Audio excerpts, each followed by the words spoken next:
Today's focus is the clinical foundation of oncology care: cell cycle mechanics, chemotherapy classifications, systemic toxicities, HSCT, immunotherapy, targeted therapy, and essential nursing safety considerations. Keep your focus on the nursing implications of each treatment modality. Fractional cell kill means each chemotherapy cycle destroys only a percentage of tumor cells, not the entire tumor at once, which is why repeated treatment cycles are necessary. Rapidly dividing cells are most sensitive to chemotherapy, while resting cells are more resistant and may contribute to relapse. The goal of treatment is to reduce tumor burden enough for the immune system to eliminate remaining cancer cells. The cell cycle includes 4 clinically important phases: G1 for RNA and protein synthesis, S phase for DNA replication, G2 for premitotic preparation, and M phase for mitosis. Cell cycle-specific chemotherapy targets actively dividing cells in specific phases, such as antimetabolites during S phase and plant alkaloids during M phase. Cell cycle nonspecific agents damage cells regardless of cycle phase. Combination chemotherapy uses both approaches to target cancer cells at multiple points in the cell cycle. Cell cycle-specific chemotherapy works only when cells are actively dividing in a targeted phase, making treatment timing and scheduling critical. Cell cycle nonspecific agents damage cells regardless of cycle phase and are effective against slower-growing tumors. Combination chemotherapy uses drugs with different mechanisms, synergistic effects, and non-overlapping toxicities to improve tumor destruction while limiting cumulative organ damage. Chemotherapy toxicities are often organ system specific. Neurotoxic agents such as vincristine, oxaliplatin, cisplatin, and taxanes can cause chemobrain, paresthesias, cold sensitivity, and motor deficits. GI toxicities include nausea, vomiting, and mucositis. Anthracyclines are cardiotoxic, while bleomycin and busulfan can cause pulmonary fibrosis. Cisplatin and methotrexate are nephrotoxic, and cyclophosphamide may cause hemorrhagic cystitis. Tumor lysis syndrome can produce severe electrolyte abnormalities, including hyperkalemia, hyperphosphatemia, hypocalcemia, and hyperuricemia. Myelosuppression and fatigue are common and require close monitoring and supportive care, including aerobic exercise for fatigue management. HSCT includes allogeneic, autologous, and syngeneic transplants. Allogeneic transplants use donor cells and provide a graft versus tumor effect, but risk graft versus host disease. Autologous transplants use the patient's own cells, avoiding GVHD, but lacking graft versus tumor benefit. Syngeneic transplants use identical twin cells and have low GVHD risk. All HSCT patients require conditioning with high-dose chemotherapy, with or without total body irradiation, before transplant. HSCT occurs in 3 phases: conditioning and infusion, nadir, and engraftment. During conditioning, monitor for nausea, mucositis, and hemorrhagic cystitis. The nadir phase carries high risks for infection, bleeding, and hepatic sinusoidal obstructive syndrome due to severe immunosuppression. During engraftment, monitor for graft versus host disease and engraftment syndrome, including fever, rash, diarrhea, and pulmonary symptoms.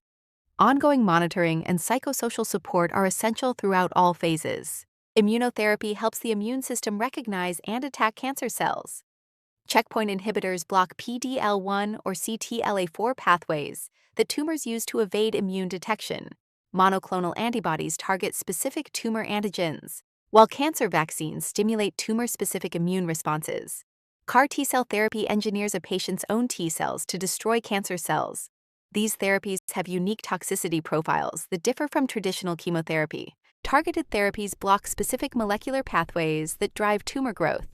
Small molecule drugs ending in NIB include tyrosine kinase, EGFR, VEGFR, multikinase, and proteasome inhibitors, while monoclonal antibodies ending in MAB target surface proteins. Common toxicities include rash, mucositis, impaired wound healing, electrolyte abnormalities, hypertension, neuropathy, and myelosuppression.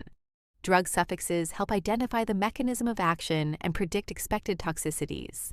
Immune-related adverse events are common toxicities of checkpoint inhibitors, and can affect almost any organ system. Common presentations include colitis, pneumonitis, nephritis, hepatitis, thyroiditis, and dermatitis, caused by immune overactivation rather than infection. Early recognition and treatment with corticosteroids are critical and may require holding therapy. Unlike immunotherapy, traditional chemotherapy toxicities result from direct cellular damage and commonly cause myelosuppression, nausea, and alopecia. Chemotherapy safety requires strict environmental controls, including biologic safety cabinets and closed-system transfer devices.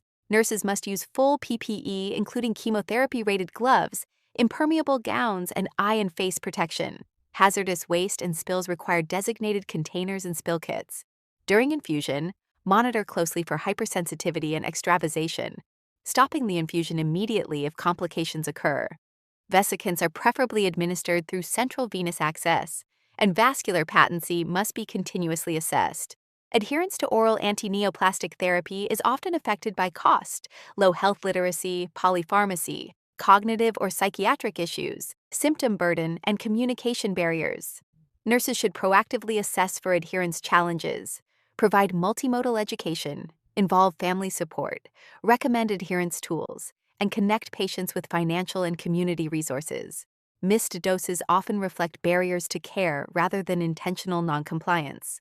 Many cancer patients use complementary and integrative therapies, often without reporting them unless directly asked.